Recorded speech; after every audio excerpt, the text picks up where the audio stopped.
নমস্কার বন্ধুরা, Shampa's kitchen with ভুরিভোজে আপনাদের সবাইকে স্বাগত। আমি আজ পাতিলেবুর শরবতের ভিডিও আপনাদের কাছে শেয়ার করব। এই গরমে পাতিলেবু আমাদের প্রত্যেক দিনই খাওয়া উচিত। আর পাতিলেবুর শরবত যদি এইভাবে বানানো হয় তো আর কথাই নেই, এত টেস্টি হয় খেতে। আপনারা অবশ্যই কিন্তু এইভাবে বাড়িতে বানাবেন।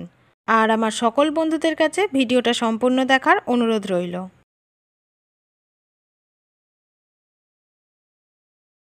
আমি এখানে দুটো পাতিলেবুকে ভালো করে জলে ধুয়ে নিলাম। এবারে লেবু দুটোকে আমি কেটে নেব।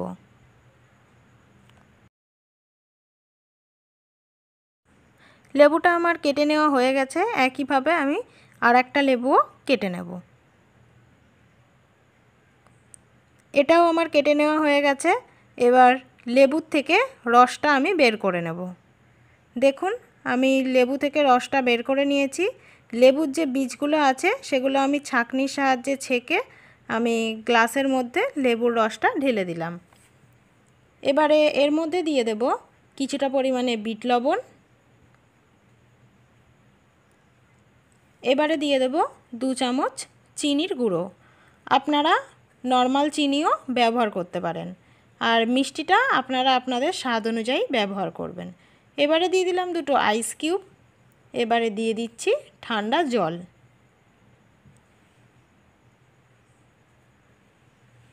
শরবতে সব কিছু দেওয়া হয়ে গেছে। এবারে আমি একটা স্পুনের সাহায্যে ভালো করে সব কিছুকে মিশিয়ে দেব। শরবতটা আমার রেডি।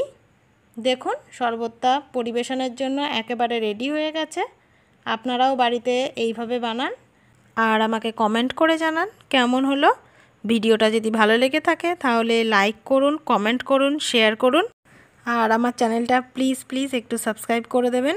সবাই ভালো থাকবেন, সুস্থ থাকবেন। নমস্কার।